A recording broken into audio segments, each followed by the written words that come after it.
I never thought I'd end up in a psychiatric hospital.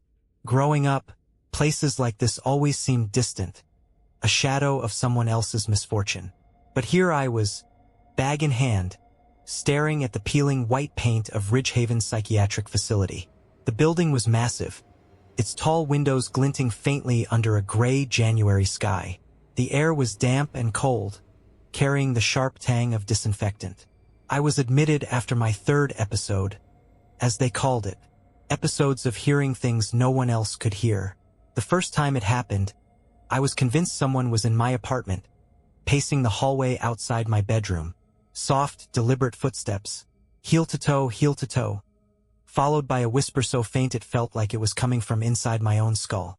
By the time I mustered the courage to open the door, the hallway was empty.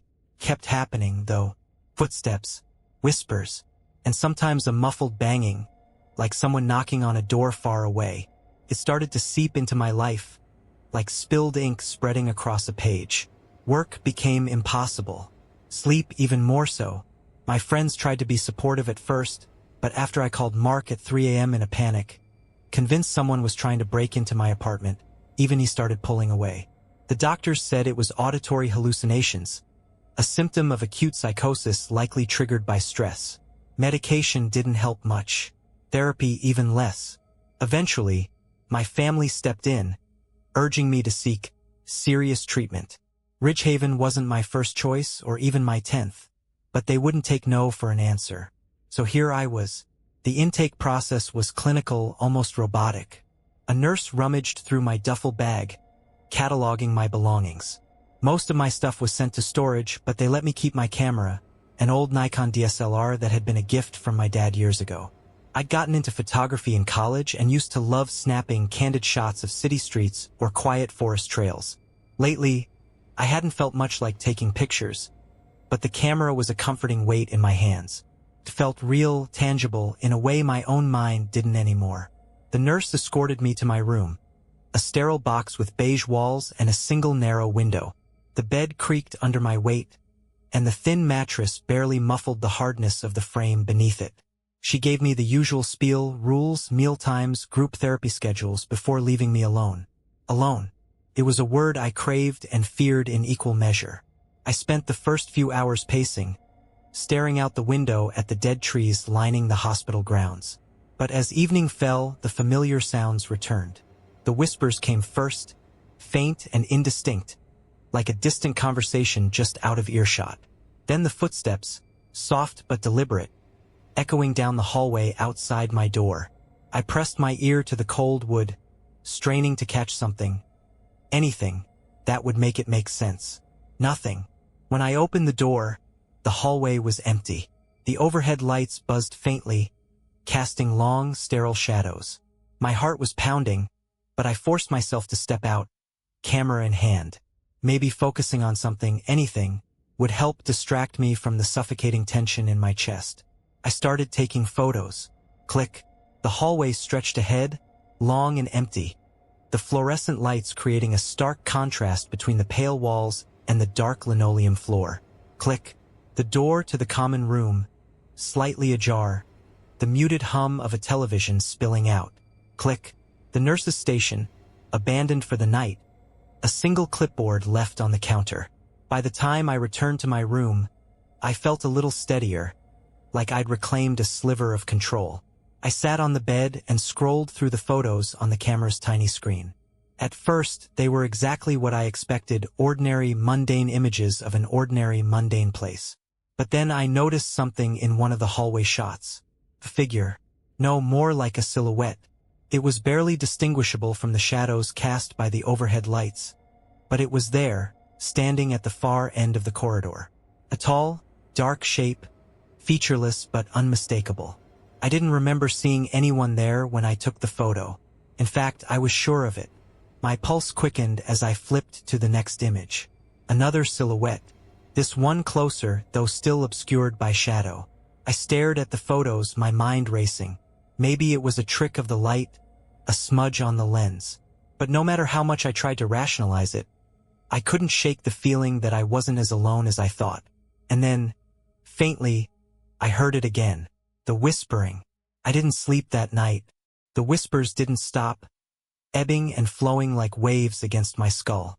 I buried my head under the thin pillow, but it was no use. Every now and then, I thought I heard the soft scrape of footsteps just beyond my door. Slow, steady, unhurried, like whoever or whatever was out there knew I was listening. But it wasn't just the sounds this time. It was those photos. I must have stared at that blurry silhouette for hours, zooming in until the pixels broke apart. No matter how much I stared, it didn't make sense. The shape wasn't like a person. Not exactly. It was too dark, too still, like it wasn't part of the environment. Just inserted there. Eventually, the pale light of dawn crept in through the narrow window. Nurses began their rounds, carts squeaking along the linoleum floors. The normalcy of the hospital stirring back to life grounded me just enough to peel myself off the bed. At breakfast, I barely touched my food. "You look like shit," a voice muttered across the table. I looked up to see a patient sitting opposite me. Stringy hair, pale skin. He was hunched over his tray, scooping scrambled eggs into his mouth like he hated every bite. "Didn't sleep," I mumbled. "No one sleeps here." He snorted. "You hear them yet?" My grip tightened on my fork. "Hear what?" He smirked, but his eyes didn't. "Never mind." He stood up, tray rattling. "You'll figure it out." I watched him shuffle away, feeling my skin crawl. The rest of the day passed in a medicated haze. Group therapy, silent lunches, hollow conversations. But the camera stayed with me, slung around my neck like a lifeline. By late afternoon, I couldn't take it anymore. I needed to know. I started walking the halls again, camera in hand. This time, slower, more deliberate. I snapped photos of everything. The nurse's station, the long hallway leading to the rec room, even the locked door at the end of the east wing, the one with the peeling sign that read authorized personnel only. It wasn't until I was back in my room that I reviewed them. The first few shots were empty, sterile. But then, in the photo of the rec room doorway, there was something just past the door. A figure partially hidden like it was peeking out.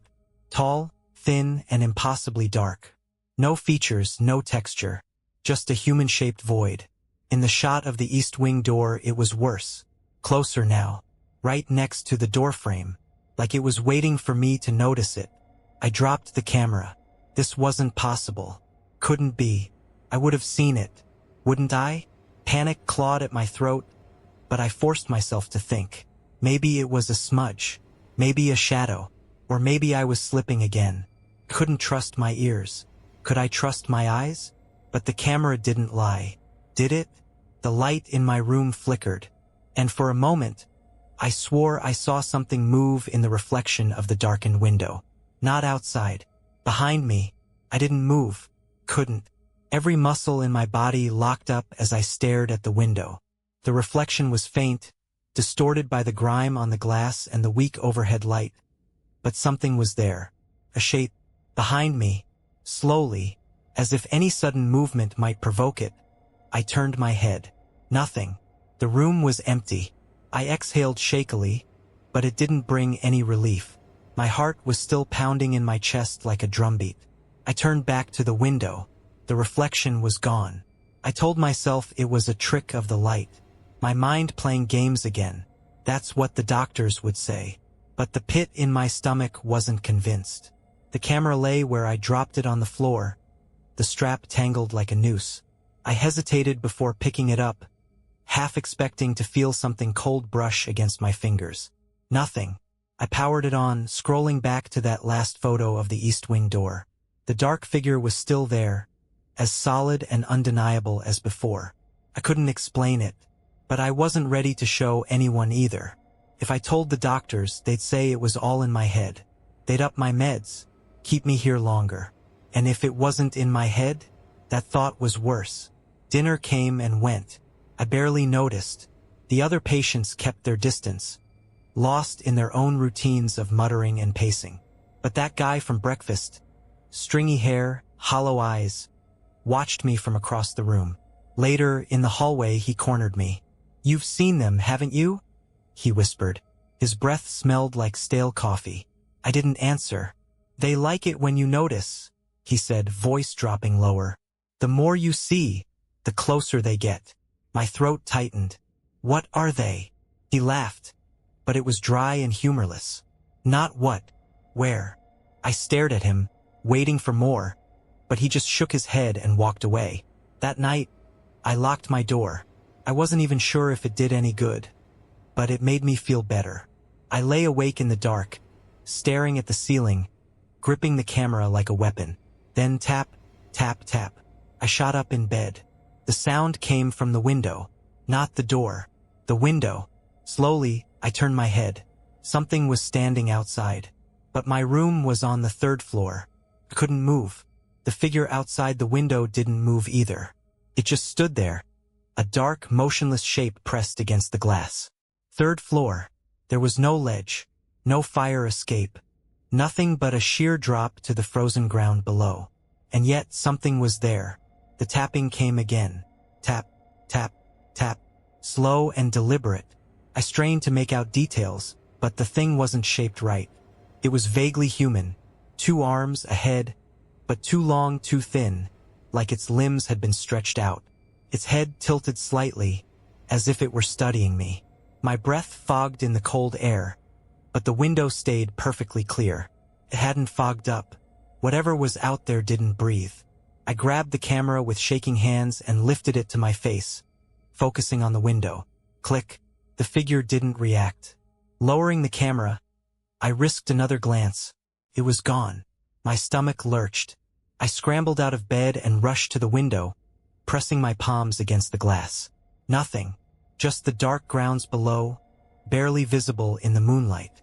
I checked the lock on the window, still latched, but I didn't feel safer. I backed away slowly, gripping the camera tighter. I had to see. I scrolled to the photo I'd just taken. The figure was there, but closer now, right up against the glass, its head tilted unnaturally, as if it had heard the shutter click. Its face, or where its face should have been, was just an empty black void. My mind reeled. I hadn't imagined it. The camera saw it. I wanted to run to the nurses, to someone, but what would I say? That a shadow man was knocking on my 3rd floor window? That my camera could see things my eyes couldn't? They'd sedate me on the spot. I sat back on the bed, my back pressed to the cold wall, eyes locked on the window. The tapping didn't come back, but the whispers did, soft and crawling, like voices in another room. And in between them, something new, a faint scratching sound, from the inside of the closet door. The scratching was slow, deliberate, like fingernails dragging across wood. I stared at the closet door, barely breathing. It was shut, but I hadn't closed it all the way when I unpacked. Now it was sealed tight. Something was on the other side. No, that was impossible. The closet was barely big enough for a few shelves and a hanging rod. It didn't lead anywhere, but the scratching continued. Long, thin strokes. I gripped the camera tighter. My fingers were slick with sweat. Without thinking, I raised it and pointed it toward the closet. Click. The soft shutter sound barely registered over the noise. And then, the scratching stopped. Silence. The sudden stillness made the air feel heavier. I swallowed hard and glanced down at the photo. The picture showed the closed closet door. And something else. A dark hand. Long, bony fingers curling around the edge of the doorframe, as if pulling it shut. The hand was impossibly thin, skin like stretched black cloth. No detail, no texture, just the suggestion of something wrong. I looked back at the door. It hadn't moved, but I couldn't shake the feeling that whatever was inside knew I was watching. I stood up slowly, moving to the far side of the room, keeping as much distance as possible between me and the closet. My mind screamed at me to leave, to run down the hall and find help. But my legs wouldn't move. I thought about opening the door. But what if it was waiting for me to do just that? The whispers in the walls returned, growing louder, circling me. And beneath them, something else, breathing, from inside the closet. My hand hovered near the door handle, trembling. And then, knock, knock, not from the closet, from my door. I jumped, spinning around. Another knock, soft, careful. "Hey, you in there?" It was the guy from breakfast, the one with the sunken eyes. I hesitated, staring at the door. "Open up, man." I heard it too. Slowly, I crossed the room, keeping an eye on the closet. I unlocked the door with shaking hands and cracked it open. He was standing there, glancing nervously over his shoulder. "You shouldn't be alone right now," he whispered. "They don't like it when you're alone." I opened the door wider, letting him in without a word. He shut it quietly behind him, his eyes darting to the closet. "They're getting closer to you." My throat was dry. "What are they?" He licked his lips nervously. "They're not supposed to be here, but once you start seeing them," he trailed off, swallowing hard, "they start noticing you too." I showed him the photo on my camera. The hand. He flinched. "Yeah, that's how it starts." A cold wave washed over me. "They don't stop," he said. "Not until they find a way in." Scratch. We both froze. The sound was back, but not from the closet. From the bathroom door.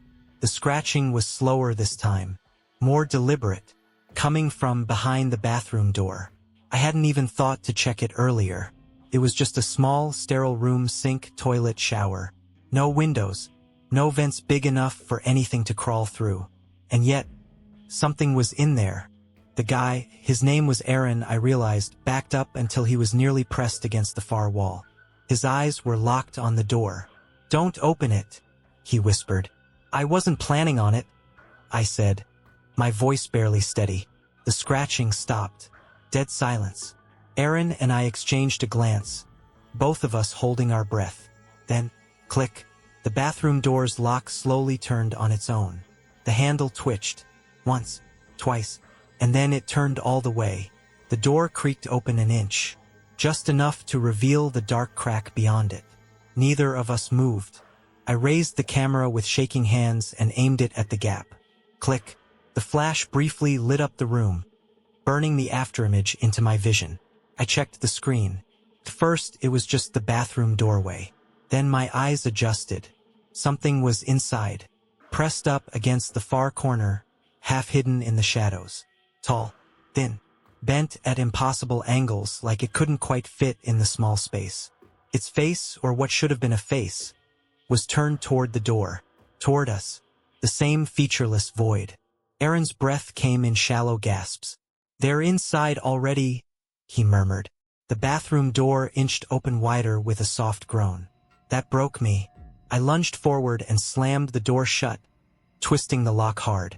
Immediately, the handle rattled violently, as if something on the other side had been caught off guard. Then silence. Aaron grabbed my arm. "We need to go. Now." "I can't. My door's locked from the outside at night." Aaron's eyes darted to the window. "No," I shook my head. "We're on the 3rd floor." He stared at me. "You think that matters to them?" A fresh wave of cold dread washed over me. But Aaron wasn't wrong. Whatever was in that bathroom didn't care about locks or walls. I grabbed the camera and followed him to the window. Below, the ground stretched out into blackness, the skeletal trees barely visible. Aaron fumbled with the latch. "Wait." I grabbed his arm. "We'll break our legs." He stared at me, dead serious. Better broken than dead. Before I could argue, the bathroom door handle began to turn again. Not slow this time, fast. The lock clicked open, and the door started to swing toward us. Aaron threw the window open. Cold air hit my face, sharp and biting. Without thinking, I slung the camera over my shoulder, climbed onto the ledge, and jumped. The fall wasn't graceful. The ground rushed up faster than I expected, and when I hit, pain exploded through my right leg. I didn't scream, didn't have the air for it. I just lay there for a second, blinking up at the gray sky, my breath ragged and sharp. Aaron landed hard beside me with a sickening thud, rolling onto his side with a groan. "Shit," he hissed. "Shit, shit, shit." Pain lanced up my leg as I tried to move. Sprained, maybe. Broken if I was unlucky. But we were alive. I glanced up at my window. It was empty. The bathroom door was still closed. The room swallowed in shadow. But I knew it was still there, watching. Aaron struggled to his feet, wincing. "We need to move." I nodded, gritting my teeth against the pain as I forced myself upright. The camera bounced against my chest. I didn't dare check the photos. Not yet. The hospital grounds were dead silent. No nurses, no patients, just the distant hum of the building and the cold wind biting at our skin. Aaron started limping toward the tree line. "Wait!" I rasped, hobbling after him. "Where are we going?" "Anywhere but here." His tone left no room for argument. The hospital loomed behind us, its windows dark and still, except one. A figure stood at one of the third-floor windows, watching, not moving. I didn't tell Aaron. I just kept moving. Branches clawed at us as we pushed into the trees. The forest swallowed the light, the cold deeper here, thicker. Aaron slowed down, panting. "They don't usually follow this far," he muttered, more to himself than to me. "Usually?" I asked, my voice hoarse. He didn't answer. We stumbled upon an old maintenance shed, half collapsed and choked with ivy. Aaron yanked the door open and we slipped inside. Dark, damp, safe? Maybe. We slumped against the walls, catching our breath. For a long moment, there was only silence. Then I pulled the camera up. I had to know. My hands trembled as I scrolled through the last few photos. The bathroom door, the dark figure in the corner. The next shot, nothing, just the empty bathroom. But in the corner of the frame, a smear of black, like a shadow slipping out of sight. And the final photo, it wasn't the bathroom. It was the window, taken from outside, from the ground. But I hadn't taken that photo. I stared at it, my blood turning to ice. Aaron leaned over. "What is it?" I turned the camera toward him. The window in the photo, and the figure standing behind the glass. Not in my room, in Aaron's. He went pale. "No," his voice cracked. "No, that's not possible." The woods around us seemed to grow colder. And then, tap, tap, not on the window, on the shed door. The sound was impossibly soft, like fingertips brushing against the wood. Aaron's eyes locked on the door, wide and wild. "No," he whispered. "They don't follow this far. They don't." The tapping came again, louder, more deliberate. I pressed my back against the cold wall, gripping the camera like it could protect me. My leg throbbed, sharp and deep, but I barely noticed. Aaron slowly shook his head, backing into the shadows of the shed. "They're not supposed to be here." Scratch. The sound slid down the door. Not knocking, clawing. Something was dragging along the wood. I glanced around the shed. Broken shelves, rusted tools, nothing useful. No back door. Nowhere to run. Aaron's breathing quickened. "They can't get in unless we let them." His voice was barely a whisper. "That's how it works. They need an opening." The door creaked. Not open, but straining. Wood splintered softly, like something was pressing against it, testing it. I raised the camera and aimed it at the door. Click. The flash lit up the tiny space, momentarily blinding me. I stared at the screen. The photo showed the door, and something tall standing just beyond it. Too tall. Its head was bent down to fit in the frame.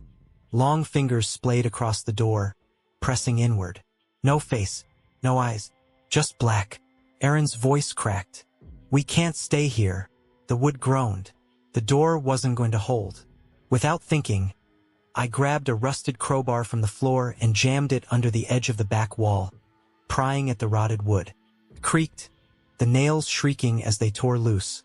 Aaron caught on and helped, pulling at the boards with frantic strength. The tapping turned to pounding. The door shuddered under each hit.